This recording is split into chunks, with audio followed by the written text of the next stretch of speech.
बहुत खुशहाल जीवन जी रहा था। सब कुछ था, पैसे, नौकरी, आज्ञाकारी बच्चे, पत्नी, मित्र संबंधी।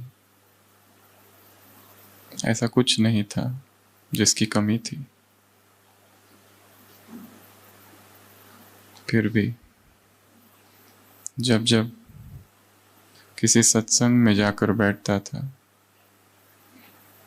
तो अंदर एक खालीपन सा छा जाता था। बार बार सत्संग के शब्द कानों पर पड़ते थे। परमात्मा, खोज, मोक्ष, निर्वाण, मुक्ति, संन्यास।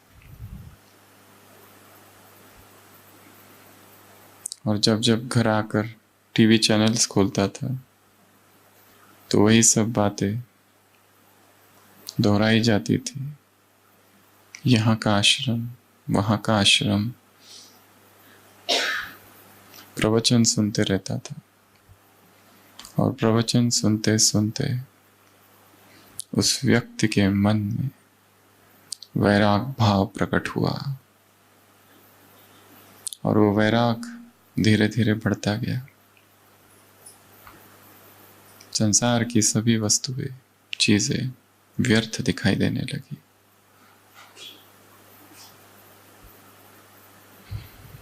वो जो कुछ करता था वो सब कुछ अर्थहीन दिखाई देने लगा।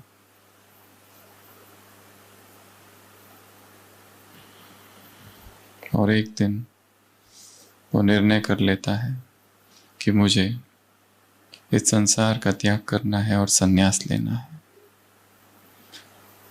और वो व्यक्ति घर पर अपनी ये बात जैसे ही बताता है, भयंकर विरोध होता है। मित्र उसे समझाते हैं, बच्चे समझते हैं पता नहीं क्या हो गया बुढ़ापे में। माता पिता भी समझाते हैं कि क्यों जा रहा है, आखिर क्या चाहिए। पत्नी भी समझाती है, पर वो कहता है कि ये संसार मोह माया है, चाहो तो तुम भी मेरे साथ चलो। पत्नी कहती है नहीं, मेरे लिए तो यही संसार है, बच्चे और ये घर। उसे हंसी आती है, मूर्ख अज्ञानी स्त्री। धन्य हो तेरा।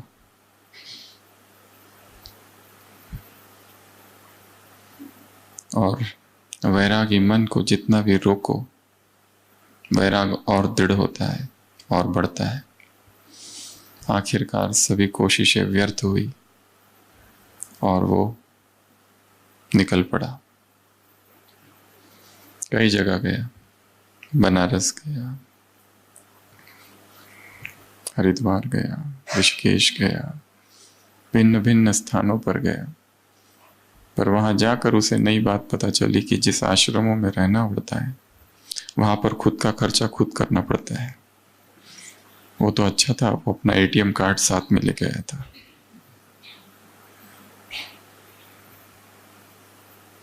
कहानी लेटेस्ट है। आश्रमों पर रुका, वहां की किताबें बेची, नियमों का पालन किया, पर भोजन खुद का खुद। गुरुओं की आज्ञा मानी।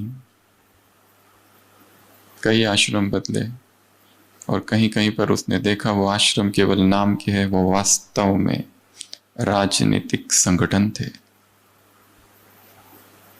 अंदर कुछ, बाहर कुछ।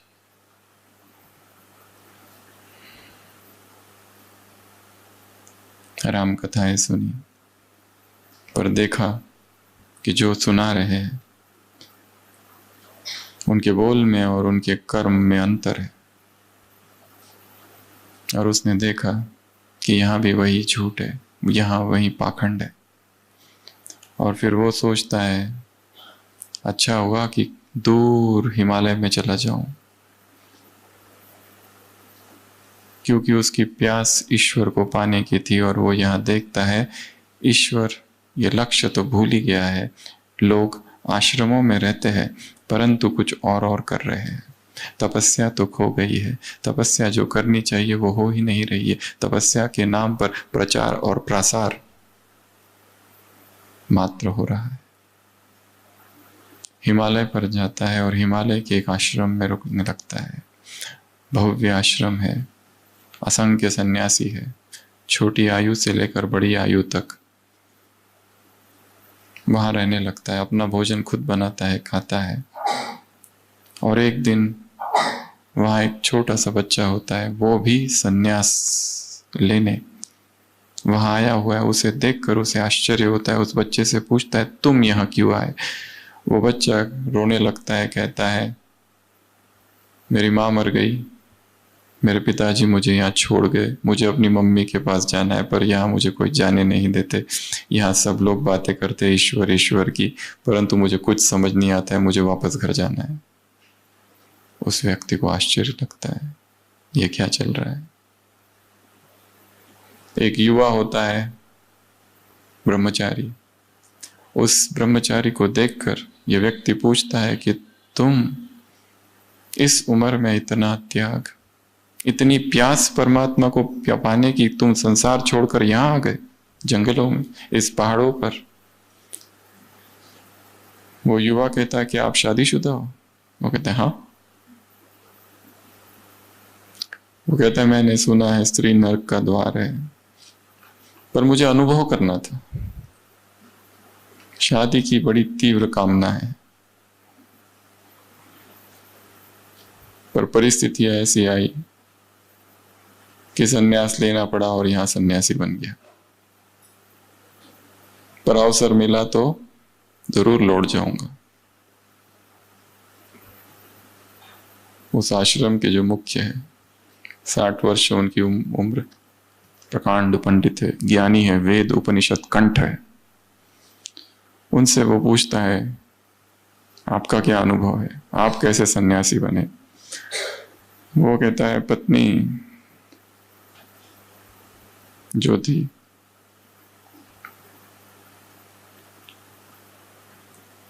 उसने धोखा दिया, वैराग आ गया, इसलिए यहां पड़ा हूं। और फिर धीरे धीरे आश्रम खोला और इतना बड़ा बन गया है। वो जो गृहस्थी होता है वो सोचता है यहाँ मुझे भगवान मिलने वाला नहीं है, क्योंकि यहाँ तो ये लोग ही भटके हुए हैं। वहां से निकल कर कहीं और जाता है, देखता है ऊंची पहाड़ी पर कोई एक बूढ़ा व्यक्ति रहता है, कोई एक योगी, कोई एक सन्यासी। उसके पास जाकर बैठता है और कहता है, मैं क्या करूं, मुझे भगवान को पाना है। वो बूढ़ा सन्यासी कहता है, तुम यहाँ क्या कर रहे हो? वो कहता है, यहाँ नहीं रहूं तो कहाँ जाऊं, जंगलों में, आश्रमों में तो भगवान मिलते हैं। वो हंसने लगता है, कहता है, तुमको किसने कहा ये सब? क्या वो यहां नहीं मिलता है? व्यक्ति पूछता है, कहता है, बिल्कुल नहीं। फिर कहां मिलता है? तो आप यहां क्या कर रहे हो फिर? वो कहता है, मैं तो बचपन से ही घर से भाग गया था, किसी आश्रम में रहा और वहां पर गुरुओं की सेवा की।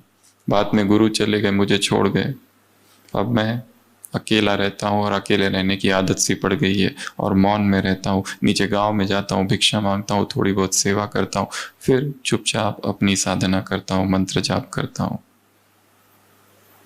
वो व्यक्ति पूछता है, पर मैं क्या करूं फिर? जहां देखता हूं वहां पर ढोंग और आडंबर और दिखावा और ढकोसलापन है। सत्य क्या है? सत्य को कैसे ढूंढूं? वो बूढ़ा योगी कहता है, सत्य यहां नहीं है, और जिसे तुम वैराग कह रहे हो वो वैराग भी नहीं है। जाओ, जाकर वहीं रहो जहां रहते हो, परंतु ऐसे रहो जैसे उस संसार में होते हुए भी संसार में नहीं हो। व्यक्ति, वस्तु, स्त्री आए और चली जाए, तुम अलिप्त रहो। यहां रहकर तुम्हें कुछ नहीं मिलेगा। किसी को छोड़कर, किसी चीज को, वस्तु को छोड़कर वैराग नहीं धारण किया जा सकता है। वैराग का संबंध त्याग से कम है, समझ से है। ये छोड़ दिया, वो छोड़ दिया, ये नहीं खाते, वो नहीं खाते, ऐसा नहीं करते, वैसा नहीं करते, ये वैराग नहीं है। वैराग का संबंध जागरण से है, वैराग का संबंध समझ से है। वैराग अर्थात वो आंख जो महल में भी खंडहर को देख ले। वैराग अर्थात कुछ त्यागना नहीं। वैराग अर्थात अंदर जो गंदगी है, अंदर जो कचरा है, उसके प्रति विद्रोह, जो अनावश्यक है, जो पाप का बोध लाता है, जो पश्चाताप लाता है, जो दुख और पीड़ादायी है, उस दुख को उखाड़ कर फेंक देना अर्थात वैराग। चीजों को छोड़ना वैराग नहीं है, समझ अर्थात वैराग। जो चीज बार बार दुख दे रही है, जो संबंध दुख का कारण बना हुआ है, जो वासना, जो इच्छा, जो तृष्णा, सभी अपेक्षाओं का अंत होना अर्थात वैराग का उदय होना। इसका कहीं जाने से, कुछ छोड़ने से कोई भी संबंध नहीं है। परिपूर्ण जागरण, संपूर्ण जागरण अर्थात वैराग। सुबह की अव्यक्त वाणी। वैराग अर्थात किनारों को छोड़ना, स्थान को छोड़ना वैराग नहीं, वस्तुओं को छोड़ना वैराग नहीं, व्यक्तियों को छोड़ना वैराग नहीं, शहर को छोड़कर जंगल जाना वैराग नहीं।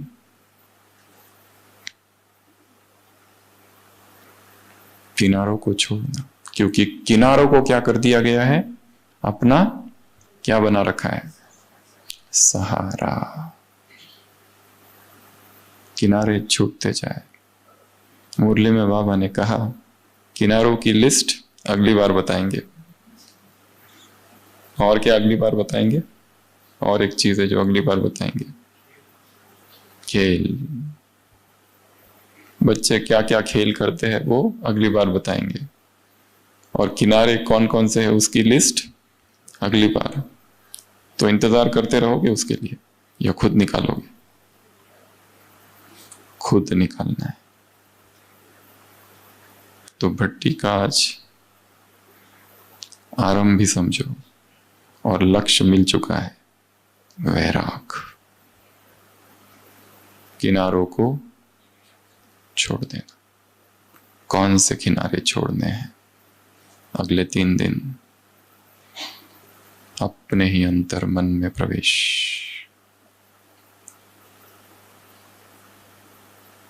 किस संबंध ने पकड़ रखा है? किस वासना ने पकड़ रखा है? किस एडिक्शन, किस व्यसन ने पकड़ रखा है? कौन सा संस्कार, कौन सी गलती, कौन सी कमी, कौन सा भारीपन, कौन सा दुख और कौन सी उदासी, कौन सा कंफ्यूजन, क्या है ऐसा? काम बड़ा है तो मन को शांत कर दो और एक छोटे बालक की तरह बन जाओ, एक साधक की तरह। समर्पण भाव।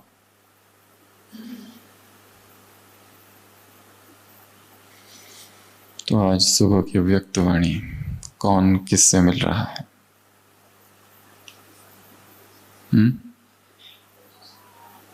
सुनी है या पढ़ी है या दोनों ही नहीं किया है? सुनी है कि पढ़ी है? सुनी भी है और पढ़ी भी है।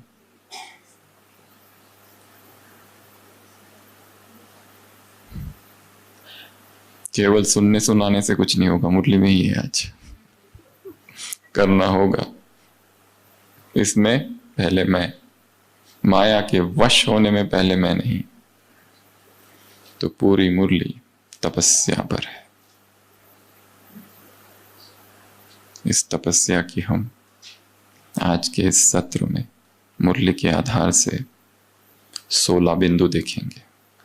तपस्या अर्थात क्या?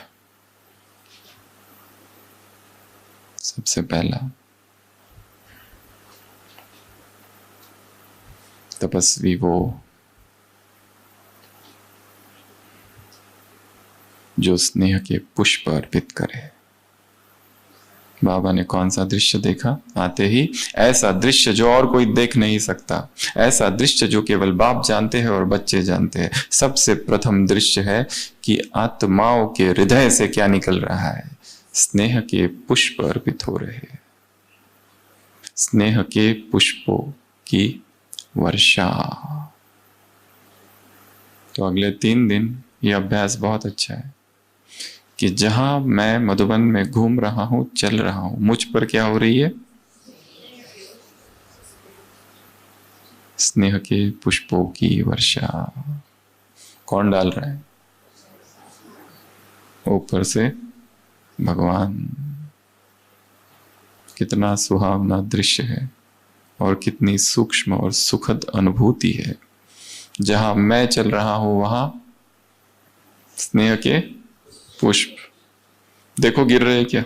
ऐसे करके देखो, यहां कुछ होंगे पंखुड़िया, देख लो एक बार, है ना? है। मुझ पर स्नेह के पुष्पों की वर्षा हो रही है। बाबा कह रहे हैं बच्चे स्नेह के पुष्पों की वर्षा कर रहे हैं। ये दृश्य बाबा ने देखा और हम क्या अनुभव करेंगे? वो कर रहा है। और यहां बैठे बैठे वहां का दृश्य इमर्ज करो। अपने लौकिक घर, सेवा केंद्र, कार्यस्थान और अमृत वेला कल देखना मैं वहां हूं, वहां के कार्य करते हुए यहां से देखना। और सभी कार्य करते हुए क्या हो रहा है वहां पर? मुझ पर मुरली सुन रहा हूं, सुना रही हूं, कोर्स कर रहे, करा रहे, जो कार्य वहां है, गाड़ी चलाना, ट्रैफिक, ऑफिस, सब कुछ करते हुए वहां पर मुझ पर क्या हो रहा है? स्नेह की पुष्पों की वर्षा। किसी मुरली में बाबा ने कहा था रेन्स ऑफ गोल्डन फ्लावर्स। कौन से पुष्प? सुनहरे, स्वर्णिम, स्वर्ण फूल। पर किस पर होगी? यह भी एक प्रश्न है। सब पर?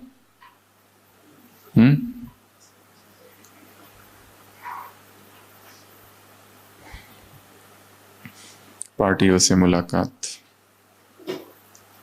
श्रीमत पर चलने में जो आदि करेंगे उन पर। आदि स्थान से आए हो, आदि रतन बनो स्थिति में। तो जिनकी स्थिति आदि रत्नों जैसे होगी उन पर क्या होगी? वर्षा। पर अनुभव तो अभी से चालू कर देना। अगले 3 दिन दिन रात ही अनुभव करना है, डे एंड नाइट।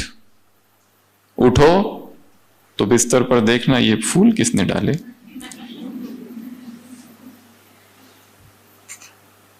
बार बार बार, सतत सतत सतत, निरंतर पकड़ लो इसको कि वर्षा हो रही है, वर्षा हो रही है, वर्षा हो रही है, वर्षा हो रही है। तपस्वी अर्थात जो अपने हृदय के पुष्पों से बाप पर स्नेह की वर्षा करे और उस पर हो, यह हमारा अभ्यास। तपस्वी अर्थात दूसरा जिसके मन से कौन सा गीत बजे, कौन सा साज, मेरा बाबा, मेरा बाबा, मेरा बाबा, धुन लग जाए अगले 3 दिनों के लिए। जब करते हैं ना वैसे।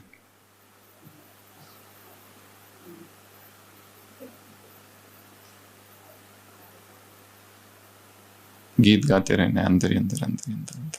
टाइम मिला तो चालू कर दो, मेरा बाबा, मेरा बाबा, मेरा बाबा। स्थूल में और मन में कहने मात्र से ही समीपता का अनुभव होगा। तपस्वी अर्थात हृदय से एक गीत बजे। दूसरी निशानी।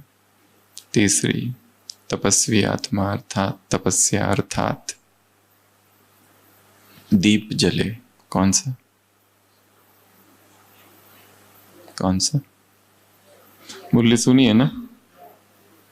सुबह सुनी थी, उसके बाद पता नहीं कितनी बातें हो गई।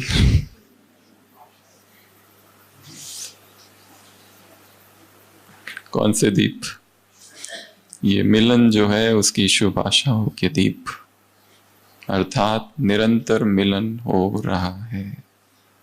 वो और मैं अकेले अलग अलग हूं ही नहीं। My father and I R one. My father and I R one. वो और मैं एक हूं। या फिर तुम तो यहीं कहीं बाबा मेरे आसपास हो। देख लो एक बार, बाजू में बैठा तो नहीं है, या तो पीछे होगा कहीं, या तो सामने, पर है। आते नजर नहीं, पर है। भगवान देखने की चीज नहीं, अनुभव करने की चीज है, ऐसा भक्ति में कहते हैं। तो तीसरा अभ्यास, दीप जला रहे, मिलन का दीप, शुभ आशाओं का दीप। निरंतर मिलन हो रहा है। वैराग की एक परिभाषा ये है,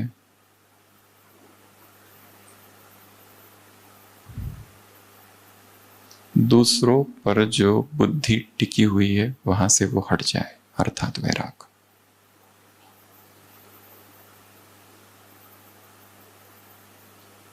एक फ्रांस का फिलोसोफर कहता है, the other is hello. The other is hello. अपनी बुद्धि को दूसरों से हटा दो। चौथा, तपस्वी आत्मा, अर्थात कहां बैठी है वो? बाबा ने क्या कहा? ये तख्त कैसा है मेरा, विशाल। जो भगवान के दिल तख्त पर निरंतर बैठी है वो है तपस्वी आत्मा। तो क्या अनुभव करेंगे? मैं कहां बैठा हूं, कहां बैठी हूं? कौन से सोफे पर, कौन से तख्त पर, कौन सी सीट पर? ताऊसी तख्त, दिल के ताऊस तख्त पर तू दिल वाला है। हमारे तख्त पर वो बैठा है, पर बाप के दिल तख्त पर कौन बैठ सकता है? एक अव्यक्त वाणी थी 2010 की, जिसमें बाबा ने शुरुआत में ही पूछा था कि भगवान के दिल तख्त पर कौन बैठ सकता है?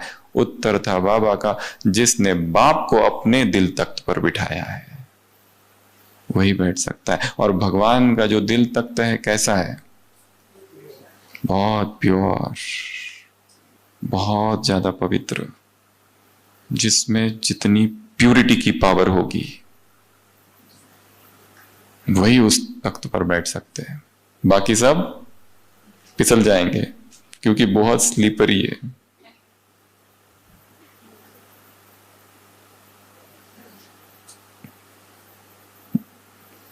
और जिसकी पवित्रता अप डाउन होती रहती है, जिसका ब्रह्मचर्य हिलते रहता है, डुलते रहता है, वो कभी तख्त कभी नीचे, फिर और ऊपर, फिर नीचे। और जो निरंतर अखंड प्यूरिटी में स्थित होते हैं, सुबह भी, दोपहर में भी, शाम को भी, सोते समय भी और नींद में भी, कहीं पर भी किसी संकल्प में, किसी स्वप्न में कोई देह आकर्षित नहीं करता। मिट्टी के पुतले दिखाई देते हैं जिसके बीच आत्मा चमक रही है। अपने ही शरीर से कहां मोह, तो दूसरों के शरीर से कहां से रहेगा? तो चौथा, तपस्या अर्थात निरंतर भगवान के दिल तख्त पर बैठना। याद रखना, सारी पॉइंट्स फिर से पूछेंगे लास्ट में। और जिन्होंने आज की मुरली नहीं पढ़ी है, इस क्लास के तुरंत बाद बिना मुरली पढ़े सोना मना है।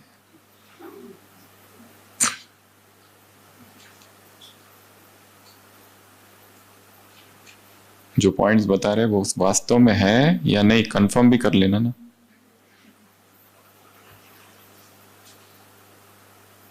तो ये 4। पांचवा, फिर बच्चे बाबा से बातें कर रहे, उलाहने दे रहे हैं, परंतु बाप फिर भी पदम गुना याद प्यार दे रहे हैं। ब्रह्मा बाप अव्यक्त फरिश्ता बने, किस लिए? सेवाओं के लिए।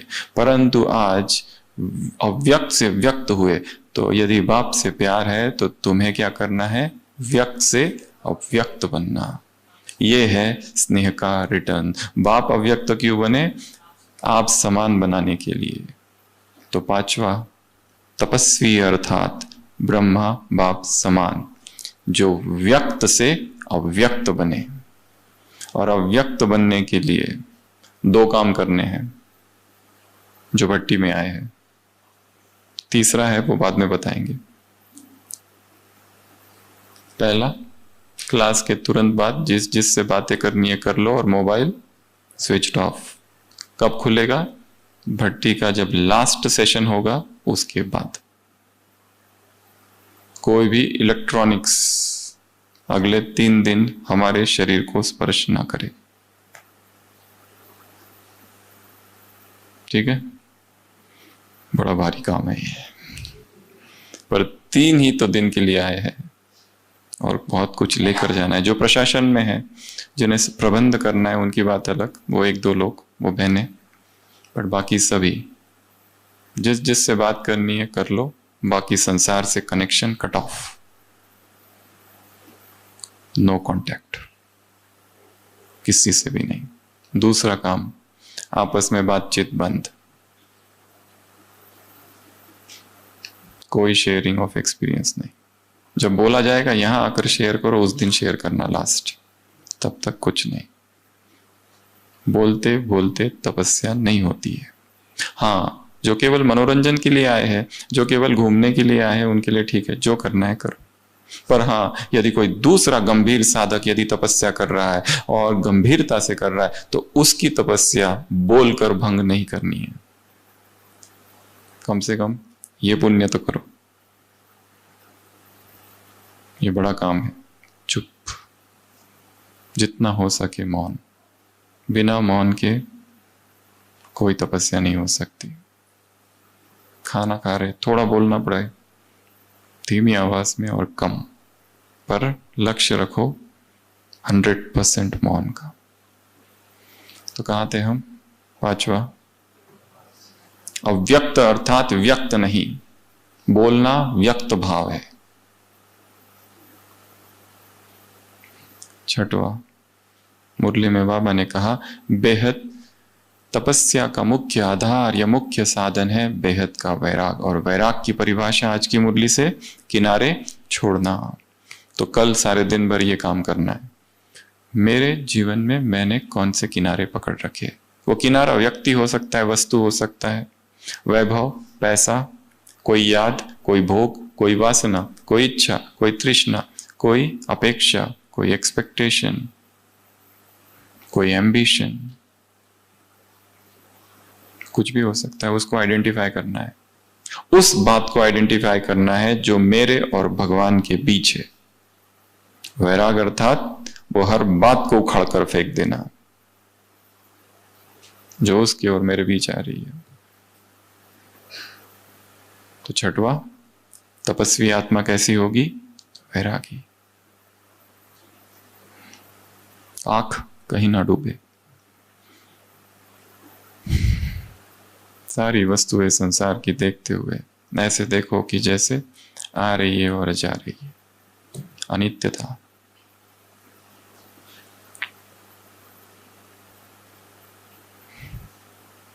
उसके बाद 7वां, 8वां, 9वां, 10वां, 11वां, 5 बातें।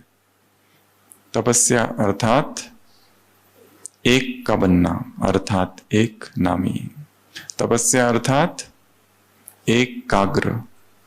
तपस्या अर्थात एक रस स्थिति। तपस्या अर्थात एकांत प्रिय। तपस्या अर्थात इकोनॉमी। ये 5 बातें मुख्य परिभाषा दी है तपस्या की। जब जब 5 उंगलियों को देखो, एक एक पॉइंट याद करना। हाथ को देखते ही ये 5 बातें याद आए। पहला, एक का बनना, और जो एक का बना है फिर वो किसी और का नहीं हो सकता।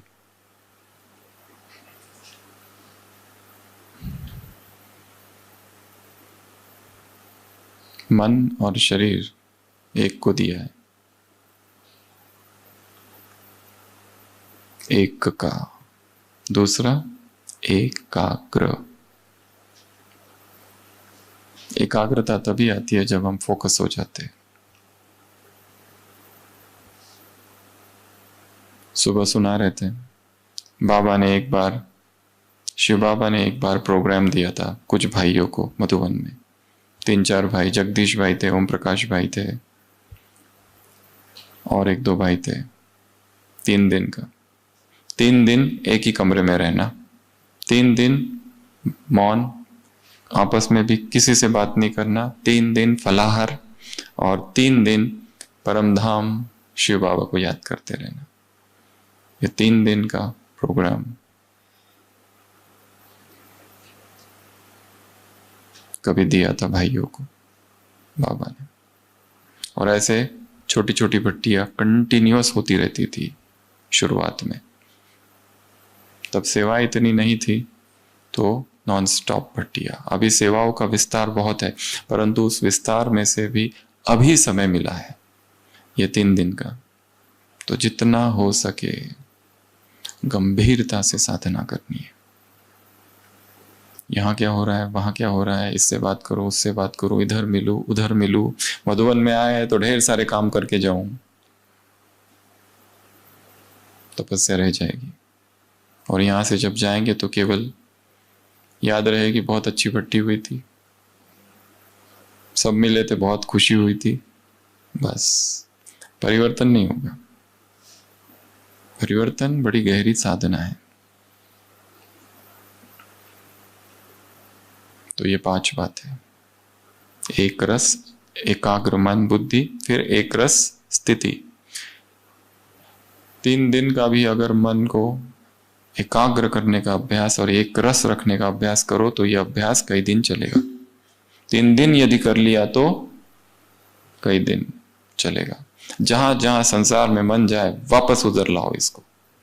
इस मधुबन के कैंपस से जितना हो सके बाहर कहीं नहीं जाना है।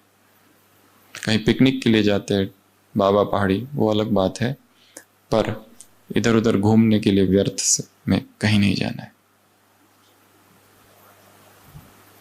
कैद कर दो अपने आप को, self induced quarantine. Economy, economy अर्थात खजाने व्यर्थ न गवाना। और सबसे बड़ा खजाना कौन सा है? समय और बोल। तो अगले 3 दिन के लिए यहां पर लॉक लगा दो। जब तक ये बंद नहीं होगा वर्बल डायरिया, तब तक मन का मौन भी नहीं होगा। मन का मौन आगे की स्टेज है।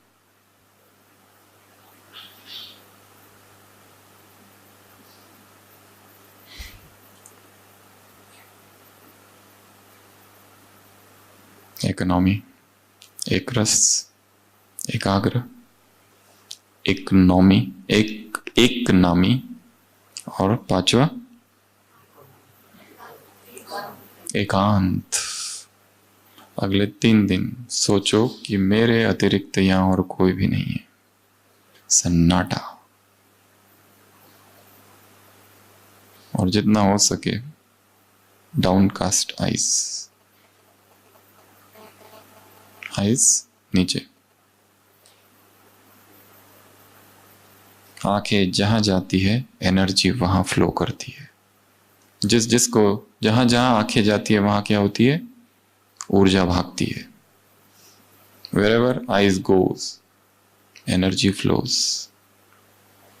इसलिए जितना हो सके इधर उधर देखते नहीं बैठना है, ये क्या कर रहा है, वो क्या कर रहा है। चुपचाप साधना। कितनी बातें हो गई? 11, 12। बाबा ने कहा शक्तियां तुम्हारा अधिकार है, तुम सब शक्तियां लो, यथाशक्ति नहीं, सर्वशक्तिवान हो। जितनी चाहे उतनी शक्तियां बाप से ले लो।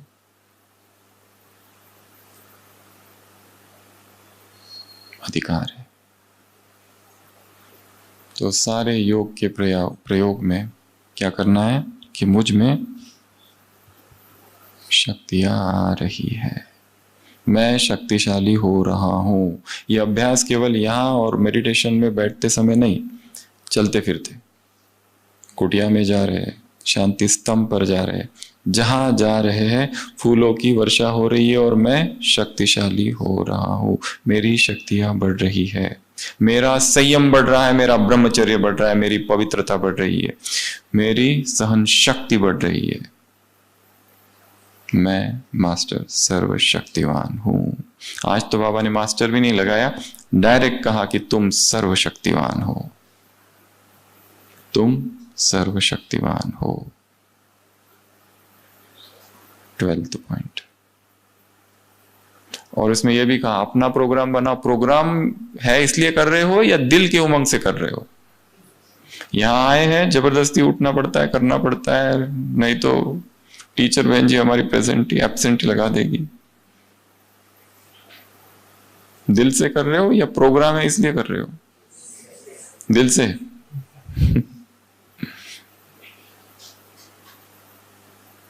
यह भी प्रश्न पूछा है मुरली में। कोई कह रहा है इसलिए नहीं।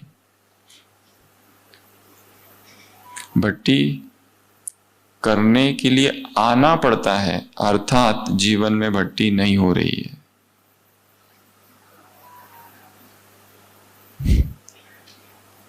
सतत भट्टी होती रहे। भट्टी वो घटना नहीं है जिसकी शुरुआत और अंत हो। भट्टी अर्थात सतत, निरंतर, चालू ही है हमेशा। तो 12th, 13th दादियों से मुलाकात। क्या कहा? इष्ट और अष्ट, समय प्रमाण, परिस्थितियों प्रमाण, जो शक्तियां मिली है उनका क्या करना है? कार्य में लगाना है, उनको यूज करना है। शक्तियां बहुत है। वैसे तो 8 शक्तियां भी नहीं, शक्ति एक ही है वैसे तो। जैसे करंट कितना होता है? एक ही होता है ना।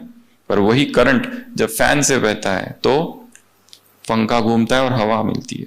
वही करंट जब लाइट में जाता है तो प्रकाश। परंतु जब लाइट चाहिए तो फैन काम नहीं करेगा, और जब हवा चाहिए तो लाइट ऑन कर दो। तो शक्ति एक ही है, ईश्वरीय शक्ति। नाम अलग अलग दिए गए, समेटने की जो भी शक्ति है सारी। सुबह सुबह अमृत वेला शक्तियां ले लेनी है। अष्ट और इष्ट, 8 शक्तियों की अनंत धाराएं मुझ में आ रही है। मैं इष्ट हूं, मैं अष्ट हूं। अष्टभुजाधारी कौन हूं? दुर्गा। तो ये भी एक अच्छा अभ्यास है अगले 3 दिनों के लिए, माताओं के लिए। कैसे चलेंगे? 4 इधर और 4 इधर। मैं कौन हूं? दुर्गा। कौन सी दुर्गा? अष्ट शक्तियों वाली दुर्गा। बाबा ने किसी को कभी पूछा था, बच्चे नींद आई? उसने कहा हाँ बाबा आई। कैसी नींद आई? बाबा बहुत अच्छी नींद आई। बाबा ने कहा अच्छा, मेरे भक्त तो उधर मुझे पुकार रहे हैं, क्या उनकी दुख की पुकार तुम्हें सुनाई नहीं देती? तुम्हें अच्छे से नींद आती है? तुम्हारी तो नींद फिट जानी चाहिए, तुम्हें कितने बड़े बड़े काम करने हैं।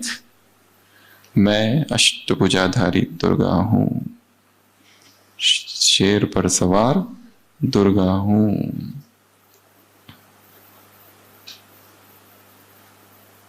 और थोड़ा दूर दूर चलना, ठीक है ना?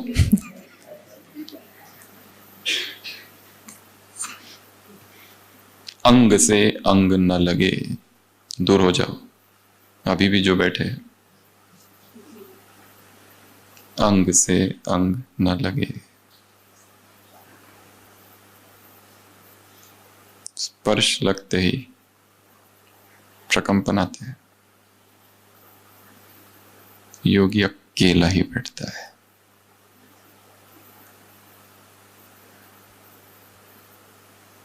हमारे ओपड़ी में जैन साध्वी आती है। यहाँ पर दिलवाड़ा मंदिर है, तो वो जैन साध्वियाँ नीचे से पैदल आती है, पीछे के रास्ते से, कभी आबू रोड से। तो उनको कुछ कुछ तकलीफें होती है तो दिखाने आती है। रहती है 10 दिन रहती है, 15 दिन रहती है। कभी उनका मौन होता है तो एक व्यक्ति उनके साथ आता है जो कंप्लेंट बताएगा। पर उनका ऐसा नियम होता है कि वो आती है तो कई बार खड़ी रहती है। हम उनको कहते हैं बैठो, तो नहीं, वहां पुरुष बैठा था, बैठती नहीं है। वाइब्रेशंस।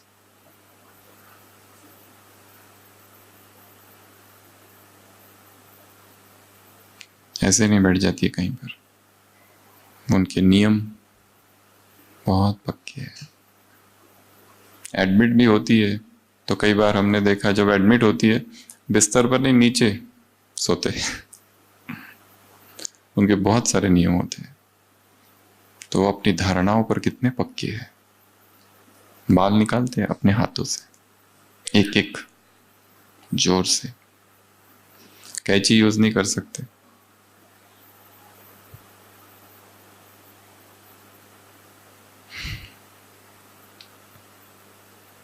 अष्ट और इष्ट, 12वीं या 14वीं पॉइंट संतरी दादी ने सुबह सुना ना क्लास में।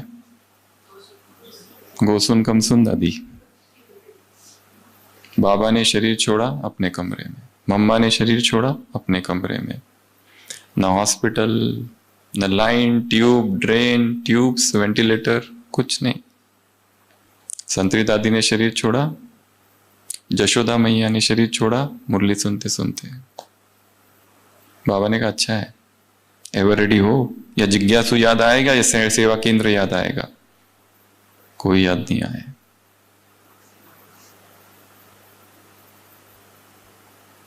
एक माता भट्टी के लिए आई थी, भट्टी करते करते ही शांति स्तंभ पर शरीर छोड़ दिया था। हॉस्पिटल आए लेकर, ब्रॉड डेड। तो बाबा ने क्या कहा? एवर रेडी है। कुछ भी जमा करके नहीं रखो। Nothing, do not accumulate anything. ये सेवा करूं, वो करूं, ये करूं, इधर जाऊं, उधर जाऊं, ये सब ठीक है, परंतु अंदर से स्थिति अनासक्त। बाबा ने अपना भी उदाहरण दिया है ना। बाबा कैसे पकड़ लेते थे चीजों को। कोई पत्र, कोई पोता मेल, कहाँ गलती है और कहाँ करेक्शन देनी है। वैसे बाबा भी देखते रहते हैं, चेकिंग करते रहते हैं। बाबा को ये काम नहीं है कि एक एक का चेक करे, सबका पता कर सकते हैं। कई भाई बहनों ने ये भी कहा है कि बाबा में लास्ट 6 मंथ्स थॉट रीडिंग की कैपेसिटी बहुत ज़्यादा आ गई थी। थॉट रीडिंग, कोई आता था अपनी समस्या लेकर, इससे पहले कि वो समस्या बताता, बाबा उसकी समस्या भी बता देते थे और उत्तर भी दे देते थे, दोनों चीजें। उनको आश्चर्य लगता था। बाप तो कहते हैं कि मैं थॉट रीडर नहीं हूं, फिर ये कैसे? तो उसके पीछे सूक्ष्म फिलॉसफी ये है कि जैसे जैसे आत्मा शुद्ध होती जाती है, प्योर होती जाती है, शरीर से डिटैच रहने लगती है, उसमें ये सारी सिद्धियां प्रकट होने लगती है अपने आप, ऑटोमेटिक। तो 14वां, एवर रेडी। 15 और 16 पार्टियों से मुलाकात। 15 पार्टी नंबर 1, क्या कहा? कहां से आए हो? पंजाब दिल्ली ग्रुप आदि स्थान से आए हो।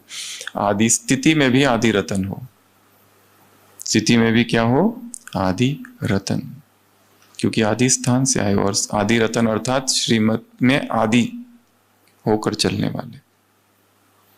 इसमें कोटों में कोई ही चलते हैं, परंतु जो इसमें चलते हैं उन्हें रूहानी नशा चढ़ता है, और जिनके पास रूहानी नशा है वो माया के नशे से छूट जाते हैं। और माया का कौन सा नशा है? पहनना, खाना, देखना, फूड, क्लोथ्स, साइट सीइंग। ये देखो वो देखो। माउंट में देखने जैसा क्या क्या है? तपस्या करने आए थे या साइट सीइंग करने आए थे?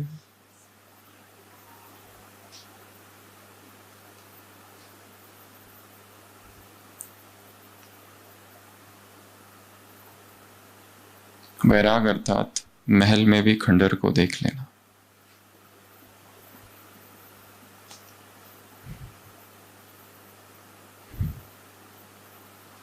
ये पहनूं वो पहनूं, ये खाऊं वो खाऊं।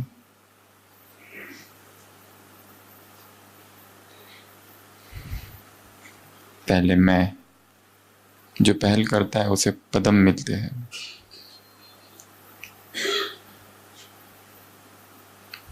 तो इसमें पहले करो, माया के वश होने में नहीं। तो 15वीं पॉइंट, नशा। कौन सा नशा? रूहानी नशा। और लास्ट पार्टी नंबर 2। कहां से आए हो? महाराष्ट्र, एमपी? कहां से आए हो? गुजरात? ओरिजिनल घर कौन सा है? ओरिजिनल स्थान कौन सा है? मधुबन। काम क्या करते हो? गवर्नमेंट सर्वेंट, फैक्ट्री या गृहस्थी में हो? ईश्वरीय सेवा। तो ओरिजिनल काम है ईश्वरीय सेवा, ओरिजिनल घर है मधुबन।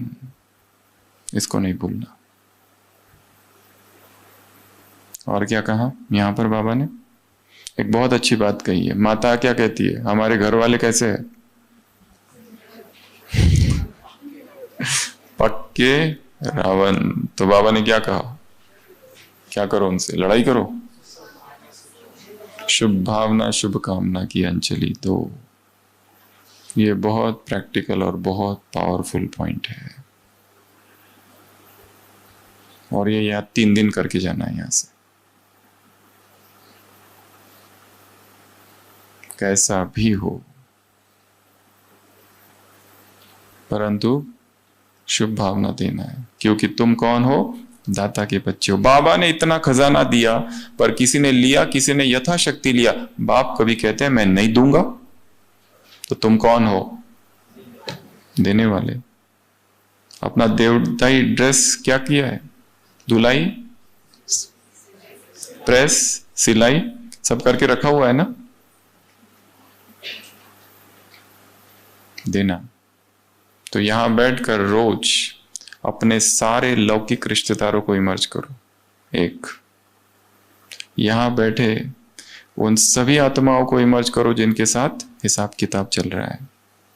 यहां बैठे हुए उन सभी आत्माओं को इमर्ज करो जिनके साथ हिसाब किताब अभी चालू नहीं हुआ, होने वाला है फ्यूचर में। यहां से जाते ही स्टेशन पर खड़े या घर पे आ चुके हैं मेहमान बनकर, क्योंकि हमें तो पता नहीं चलेगा ना, क्योंकि हमारा तो मोबाइल अभी बंद है ना 3 दिन। तो कैसे पता चलेगा? वो तो वहां जाने के बाद पता चलेगा। शुभ भाव ना शुभ कामना, देते जाओ देते जाओ देते जाओ। ये बहुत बड़ा मंत्र है। कोई कितना भी विरोधी हो, कम से कम ये तो कहते ब्रह्मा कुमारी, ब्रह्मा का तो नाम ले रहे हैं।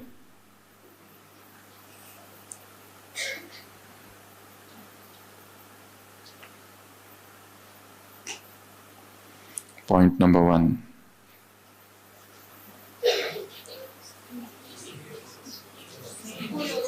फूलों की वर्षा मुझ पर हो रही है, मैं तपस्वी आत्मा हूं। दूसरा, गीत गाए दिल में निरंतर, गीत गाते रहो, गीत गाते रहो, गाते रहो, गाते रहो। तीसरा, दीप, दीप बुझने ना पाए। चौथा, मैं कहाँ हूं? दिल तख्त पर। और अभी बैठो, इसके बाद उतरना ही नहीं, कभी उतरना ही नहीं। दिल तख्त पर ही बैठकर शरीर छोड़ देना अगर जरूरत पड़ी तो। अगर ऐसी बारी आई तो, पर उतरना नहीं वहां से। एक सूफी संत कहता है, प्रभु तेरे दरवाजे पर आया हूं, तेरे दरबार पर। आते आते एक्सीडेंट हो गया, फ्रैक्चर हो गया, अब यही रख लो, कहां जाऊं? जा नहीं सकता। अगला, 5वां, ब्रह्मा बाप समान अव्यक्त फरिश्ता। अव्यक्त, व्यक्त नहीं, अनमैनिफेस्ट। छठवा बेहद का वैराग। सातवां, आठवां, नौवां, 10वां, 11वां एक रस, एकांत, एक का बनना, इकोनॉमी, उसके बाद एकाग्रता, उसके बाद सर्व शक्तिवान हूं, उसके बाद अष्ट और इष्ट देवी हूं, उसके बाद एवर रेडी। कभी भी शरीर छूट सकता है। बाबा ने कहा हर एक का हिसाब अलग अलग है, हर एक का हिसाब अलग अलग है। उसके बाद में रूहानी नशा, और लास्ट पक्के रावण को भी शुभ कामना देने वाले।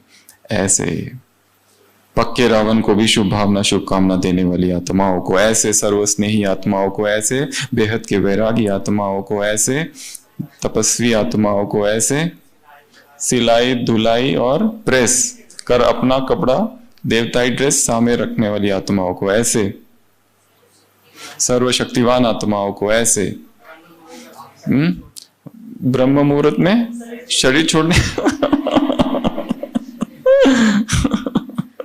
ऐसे एवर रेडी आत्माओं को, ऐसे इष्ट और अष्ट आत्माओं को, ऐसे एक रस, एकाग्र, एकांत प्रिय, इकोनॉमी और एक नामी वाली आत्माओं को, ऐसे ईश्वरीय सेवाधारी आत्माओं को, ऐसे जिनका परमानेंट स्थान मधुबन है ऐसी आत्माओं को, ऐसे रूहानी नशे वाली आत्माओं को, ऐसे आदि रतन आत्माओं को, ऐसे आदि स्थिति वाली आत्माओं को, ऐसे श्रीमत पर आदि से चलने वाली आत्माओं को, ऐसे दिल तख्त नशीन आत्माओं को, ऐसे अंत में आकर तीव्र पुरुषार्थ करने वाली आत्माओं को, ऐसे योग युक्त आत्माओं को, ऐसे शस्त्रधारी आत्माओं को वरदान, ऐसे स्नेही आत्माओं को, ऐसे अष्टरत्न हो गया, ऐसे महान आत्मा, ऐसे हफ्ते भर का नहीं सुनाना है, आज का सुनाना है, नहीं तो रात भर चलेगा ये बेहद के वैरागी हो गया।